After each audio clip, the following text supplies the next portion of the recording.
I'm so excited to be sharing the word with you this morning. I have some stuff burning in my heart. I feel like the Lord's been speaking that I'm really, really excited to share. So I want to thank you in advance for letting me be up here. A couple weeks ago, my parents are in Tampa right now, which is really rude. So I just want to, Mom and Dad, it's rude. So they're in Florida enjoying the beautiful sunny weather. How cute. But they asked me a while ago, I was telling them that when they were going to be out of town, I was like, I have Tim and Laura on the schedule. They're going to lead worship so I can do transition. Like, I'll be available for that, right? And they're like, oh, great. My mom was like, why don't you preach? And I was like, no. She's like, well, yeah. And I was like, no, I'm doing transition. That's why I told you they're on the schedule to do worship so I can do transition. So then she tells my dad. And my dad was like, yeah, you should preach, Sarah, come on, it'll be great. And I was like, guys, that was not my intention in telling you that I scheduled someone else to do worship that week. I was prepared to do transition. That was it. But I am really excited to share with you guys today. I feel like the Lord's been putting some stuff in me for a long time and been preparing me to speak and to share with you all. So I'm really excited for what's to come this morning. So let's dive right in. I'm going to share a couple scriptures. I'm going to be talking about the story of Mary in the alabaster box. Typical worship leader, I know. But it really is a beautiful story. And I have some wisdom I feel like the Lord's been sharing that I want to share with you guys. So let's read John 12, verses 1 through 8. Verse 1 says, 6 days before Passover, Jesus entered Bethany, where Lazarus, so recently raised from the dead, was living. Lazarus and his sisters invited Jesus to dinner at their home. Martha served. Lazarus was one of those sitting at the table with them. Mary came in with a jar of very expensive aromatic oils, anointed and massaged Jesus' feet, and then wiped them with her hair. The fragrance of the oils filled the house. Judas Iscariot, one of his disciples, even then getting ready to betray him, said, "Why wasn't this oil sold and the money given to the poor? It would have easily brought 300 silver pieces." He said this not because he cared 2 cents about the poor, but because he was a thief. He was in charge of their common funds, but also embezzled them. Jesus said, "Let her alone. She's anticipating and honoring the day of my burial. You always have the poor with you. You don't always have me." Would you pray with me? Father, I thank you for your word. I thank you for your people in this room this morning. I pray that your word would just transform, that your word would pierce hearts this morning, that your love would be so evident in this room and through the word that you've given me, Jesus. I thank you for every life and every heart. I thank you for this morning and what you're going to do. In Jesus' name, amen. Amen. Amen. I want to talk about a couple of things that I see in this story. But first, I want to share this story. Most of you know my mom. She's a beautiful, wonderful first lady of the house. But she's also really bougie. She loves nice things, and there's nothing wrong with that. And I'm definitely her daughter because I too love nice things. Who doesn't love nice things? There's nothing wrong with going shopping, right? The other day, my mom bought a new perfume, and she was telling me about it literally like 3 times a day. She's like, "Sarah, smell my new perfume. Do you like it? Sarah, do you like my new perfume? Sarah, smell my new perfume." And I was like, "Mom, it's great. It's awesome. Great." She's like, "It was really expensive." I was like, "Oh, nice." She has this thing where she buys all kinds of things, too many of one product. And they're not always cheap. And perfume is one of those things. She probably has an entire shelf of expensive perfume. Hannah, my sister, attests. She does. She has an entire shelf of just expensive perfumes, and they all smell great. Does she need that many? No. But she bought them. I wonder what my mom would do if she walked in and I was breaking open all of these bottles of perfume. I'm a little bit afraid of what her response would be. Just a little bit. But really, though, I mean, like, what would all of these pricey, expensive perfumes that she probably holds dearly, and she has her favorite thing about each and every one of them. What would she do if I was just breaking them open on the ground? She's like, "Excuse me, that's mine. That's expensive." I think a little bit of that shock was how the disciples felt when Mary broke open her alabaster jar. I think there was a little bit of like, whoa, what are you doing? Do you realize the value and the price of that? Mary, we're disciples here, right? Do you realize what you're doing? And I think they were a little bit shocked.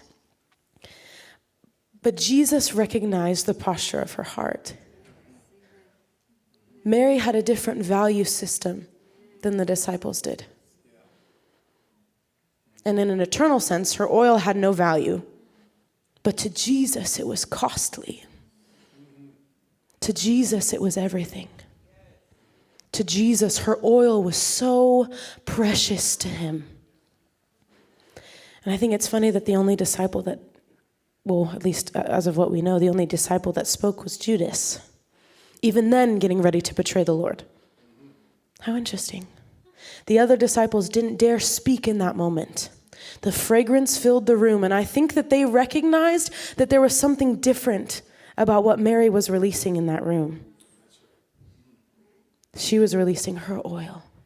She was honoring Jesus in the day of his burial. She had a different value system. You know, in life, there's this economy of exchange. Things cost stuff. We buy it. But I think the economy of exchange in heaven is a lot different than what it looks like on earth. It's a lot different. All of these worldly things don't necessarily matter to Jesus. He wants our heart. He doesn't need our gifts. He doesn't need our sacrifice. He was the sacrifice. He wants us. He wants you. He wants your whole heart. He wants your whole life. And I think that's what matters to Jesus. And I think Mary recognized that. Sometimes I overthink myself and the things that I choose to do. Who doesn't overthink? Right, guys? Come on. I often find myself at the altar crying, or on the stage when I'm leading worship crying. I'm sure some of you have seen it. I literally end up on my face. And I was thinking the other day, I was like, well, I hope they don't think that I'm a sinner. That I'm like always on the altar, like repenting for everything that I've ever done wrong. I mean, I promise I'm not that bad, guys. So, yeah, obviously, like there's stuff I've done wrong, but I was thinking about it the other day, and I was like, well, but I think it's different for me. I kind of heard the Lord's voice correct me and say, no. You're worshiping at my feet. You long to be in my presence, and there's nothing wrong with that. There's absolutely nothing wrong with being undone in the presence of Jesus. That's what we live for. That's what I live for. There is this thing so deep inside of me that longs to be with Jesus, that says, God, I will take my costly perfume and I'll break it open at your feet, because I don't care what the risk looks like. I don't care what the disciples have to think. I don't care what the people have to say about me. But Lord, you are all that I want, and you are worthy of everything that I have to give. Jesus, you're worthy of all of that. I think that was kind of the place that Mary was in. She said, no, I don't care what it looks like. I know who the prize is. I know who my king is. I know what he's getting ready to do. And he's worthy of that. Another thing that I kind of took from this story, I think that out of this place of intimacy with Jesus, out of this posture of being at his feet, worshiping him, comes righteous living. I feel this so strongly. When we're postured at Jesus, purity comes so easy. I promise you. I think so often we get caught up in this works mentality and this religious wheel, and I got to do good, and I got to read my Bible. What? Yes, sure, that's great, important. But also, like, are we doing it so that we can look good? So that we can be a really good Christian? So that you can be like, oh, yeah, I'm good at what I do. Yeah, these other sinners, nope, they did wrong. Did you see what she did Saturday night? Were you there? I heard. Are we in this place? I mean, or are we over here? Jesus, you're worthy of my purity. You're worthy of my time. Jesus, you're worthy of all of my worship. I don't want to touch any of that. I don't want to touch anything that might hinder me from feeling close to you. I think sometimes we get so caught up in this.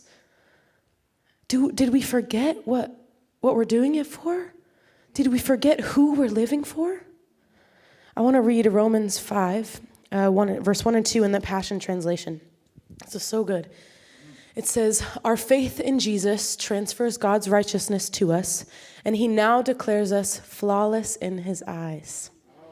This means we can now enjoy true and lasting peace with God, all because of what our Lord Jesus, the Anointed One, has done for us.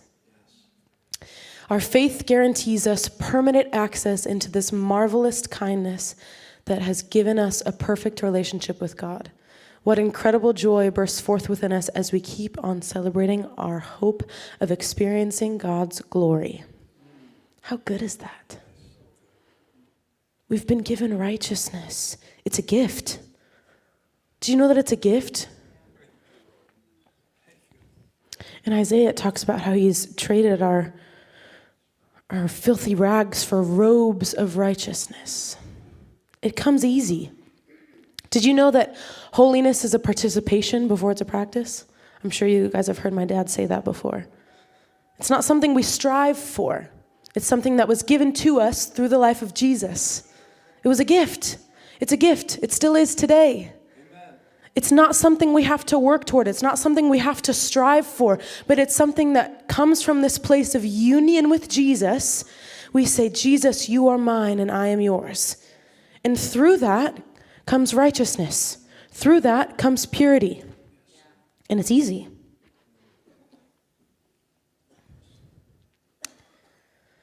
As believers, we're called to be set apart.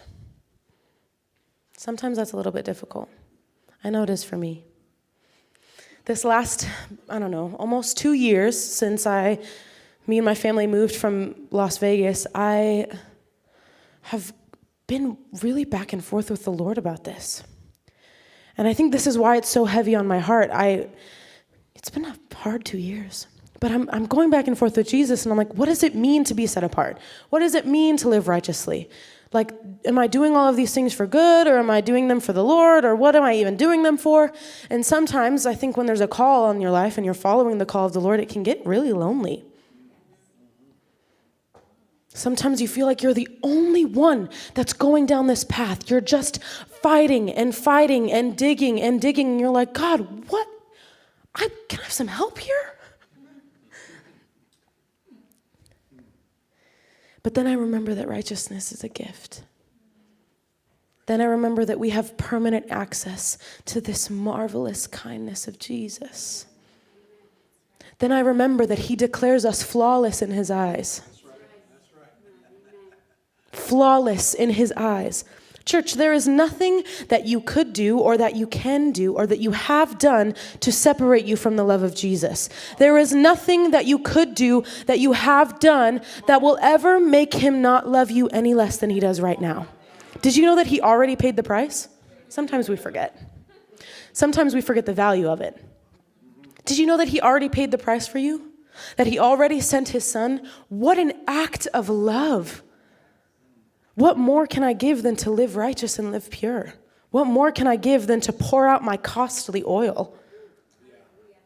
Is he worth that much, church? Is he worth that?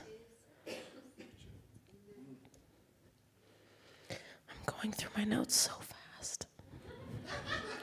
I did this first service. It's fine. It's great.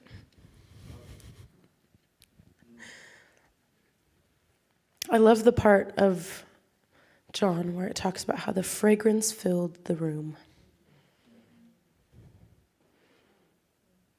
May my life be a fragrance that fills and permeates atmospheres. May my life be a fragrance of you, Jesus. I think it's so beautiful, and that's I think that had a lot to do with why the disciples were kind of stunned and they didn't speak. They were like, whoa. Have you ever been in that place of worship or that place with the Lord in your secret place in a corporate setting and you're like, whoa, I can't move. I can't speak. This is holy. I think that's what happened in that moment. What Mary was doing was holy. In that time, usually your alabaster jar could only be poured out by being broken. And it was usually saved for a wedding night. So when the women got married with their husbands, their night of union, their night of intimacy. If that's what Mary was saving it for, she chose to pour it out on the feet of Jesus because Mary had union in mind. Mary had intimacy in mind. She said, he is worthy of this. He is worthy of my oil. He is worthy of my union and my intimacy. How beautiful. I think what she did was so scandalous. In that time, women were not known as disciples. Yet she sat at a table full of disciples and boldly said, no, this is my king. I'll break open my oil. I don't care how much it costs. I don't care what the risk is. I don't care what the disciples think of me. He is worthy of that. Church, is he worthy of your oil? Come on, is he worthy of your purity? Is he worthy of your righteousness? Everything that I have is yours, Lord. Everything that I have. In that moment, Mary chose what was valuable to her. Sometimes I think when we're not postured at the feet of Jesus and when our minds aren't necessarily aligned, this value system that Mary knew so well is sometimes kind of off.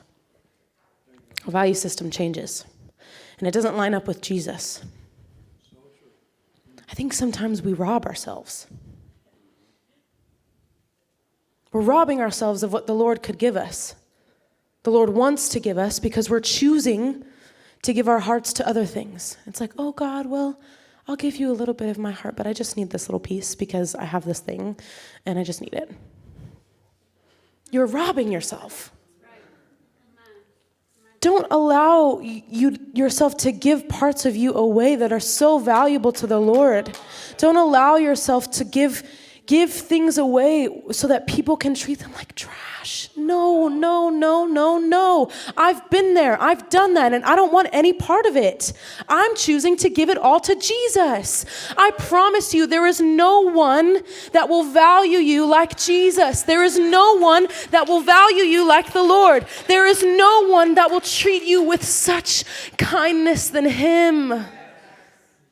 I don't deserve it by any means. But he still loves me. But he still cares for me. He still chases after me. I want to read this verse in James 4, verse 5 in the Passion Translation. It says, does the scripture mean nothing to you that says, the spirit that God breathed into our hearts is a jealous lover who intensely desires to have more and more of us? What a jealous lover is he? That he will chase down. He will go through every road. He will break down every wall. Leave the 99 for the one. You guys hear me talk about this all the time, probably. When I'm leading worship, it's all I sing about. I will never get tired of it. Jesus is worth all of it. I will never want anything else. You can have the entire world. I just want Jesus. Mary was in this place, postured at the feet of Jesus. She said, I don't care what it looks like. I'm willing to risk it all for him because he's worthy of it. He's worthy of that much.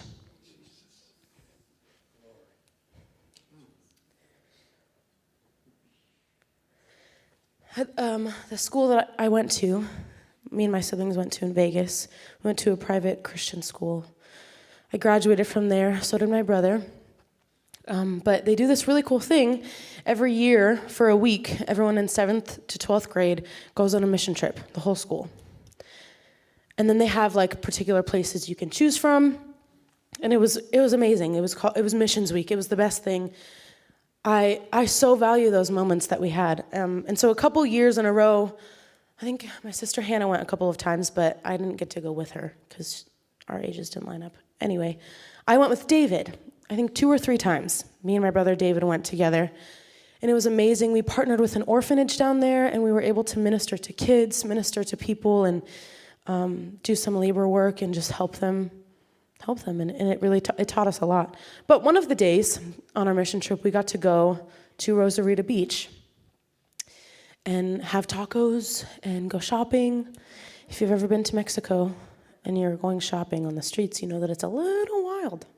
It's all of these tiny little shops, and you're trying to, buy stuff, and they're trying to scam you because that's how they make money, as they should. I remember, do what you gotta do. We were eating tacos, and David, if you know anything about my brother, you know he literally eats anything and everything. Put food in front of him, gone.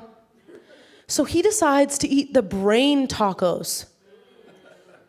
I know it's really popular in Mexican culture. It's just not popular to me. That, to me, I don't want any part of brain tacos. I have absolutely no gauge for why he would even think that was a good idea. And then he was like, yeah, it's really good. Where? I'll never understand. So we ate tacos, we had a great time, and then we're going around shopping, and David, we're buying souvenirs because we want to bring stuff home to our family, and we're nice siblings. So we're talking to these people, and they're like, oh yeah, $30. And David's like, no, 10. I was like, where? And they listened to him. I don't know what it is about the men in my family that can just get whatever deal that they want. They're just like, nah, you're going to give it to me for this much. And they're like, oh, okay. I've tried to barter. I can't do it.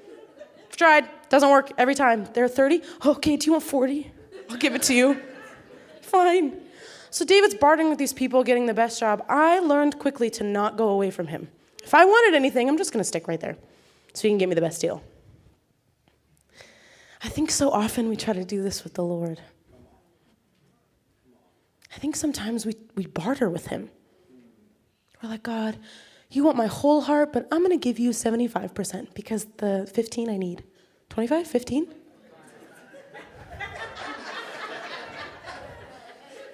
I'm so good at math. But I think we do this with God. We're like, I'm not going to give you everything. How about we strike a deal? Let's do this. I'm going to give you a little bit of this, but I need to keep this little part of me. I'm going to let you heal my heart, but not these broken parts. There's a few that are just a little too deep. Sometimes I like being in my brokenness, so I'm going to let you heal some of it, but not all of it. I'm going to let you have some of my heart, but not all of it. I need a little bit. Church, we can't barter with God. He wants all of us. He wants everything. Every part of who you are. And he won't settle for less. Mary was willing to give everything. I want to be like Mary. I want to say, God, I'm willing to give it all. I'm tired of bartering with people who will always let me down. God, I know that you're faithful and that you will never let me down. God, I'm ready to give everything that I have to you. My costly oil, my costly perfume, my costly praise. It's all yours, Lord. It all belonged to you anyway.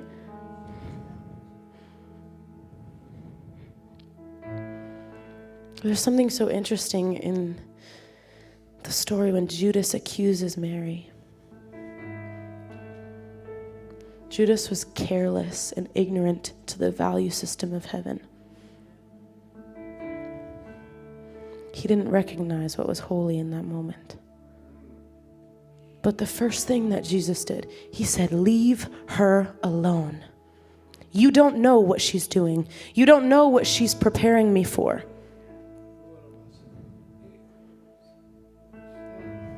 I think sometimes we are going with the Lord. Sometimes we're going through the motions, but we're like, no, I'm going to keep after it. Jesus, I'm pointed towards you. We're going after it. I'm doing what you've called me to do. And sometimes the Judas comes in.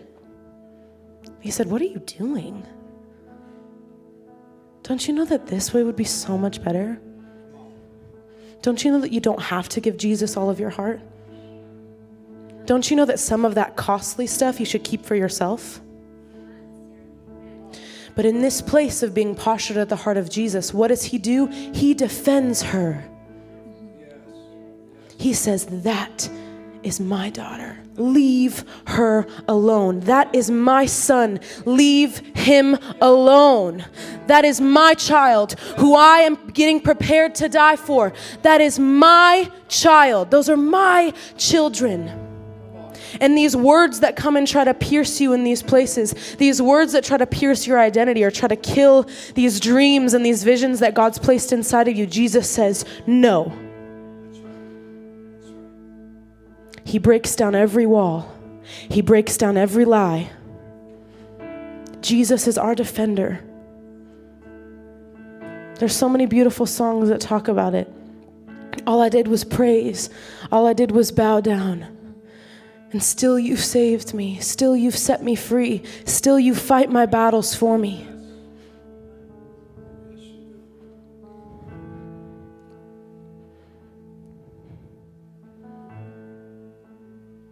Such a beautiful exchange with heaven. That when we're willing to give our worship, he gives us robes of righteousness. He fills us with grace. He fills us with love, everlasting. I don't know about you, church, but I'm willing to give it all. And I'll never get tired of saying it. I'm willing to give him all of me, to give him all of my praise, all of my devotion. There is nowhere else that I would rather be than at his feet. There is nowhere else that I would rather be. There's no one else that I'd rather give it to you. Jesus, you're worthy. You're worth that much. You're worth that much, Lord. Would you stand with me? I want to pray together.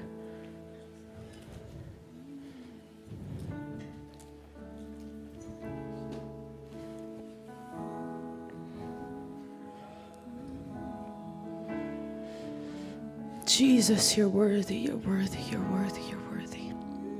I want to read these song lyrics. A couple of weeks ago, Christian sent me and Tim. If you don't know Christian, he's newly a part of our worship community. His fiancés are helping with our kids downstairs. He plays guitar, sings. Anyway, he sent me and Tim a song. And this was still when I was kind of processing what I wanted to preach about and what I wanted to share with you guys. And it was just so confirming of everything that I already wanted to talk about. We had never had a conversation about what I was preaching about.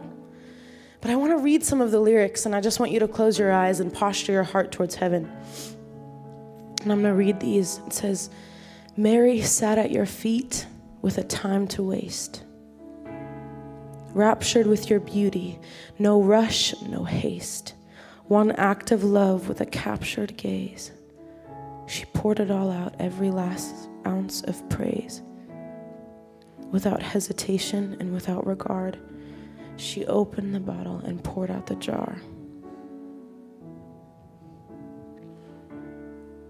Oh, Jesus, my most expensive love, I choose to waste it all on you. My most expensive oil, all of my praise I give to you, Jesus. May we be a people that gives you everything. May we be a people that gives you all of who we are, God. I want to be like Mary. I want to risk it all. I don't care what it looks like. Jesus, I give you everything. I give you everything.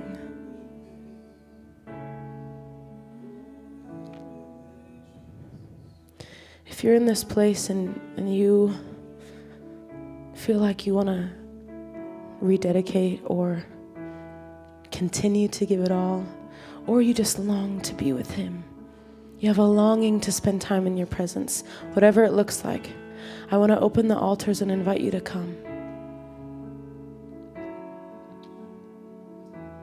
Jesus, we long to be with you. We long to be in your presence. And in this moment, we're willing to risk it all for you, Jesus. We're willing to give it all for you. Father, I thank you for every heart and every life in this room. I pray that you would just transform minds, that you would transform hearts, that you would relight the fire inside of us of our first love, that you would take us back to that first moment of our first encounter with you, Jesus. Father, I thank you that when we encounter your love and your presence and your grace, that we are never the same, that we are forever changed, Lord. I pray for every heart in this room. Come like waves and crash into this place, Jesus. Crash in, Lord. Crash in, Lord. Crash in, Lord. If you feel the heart of the Lord kind of tugging you, please come be a part. Come worship. Come spend time with him.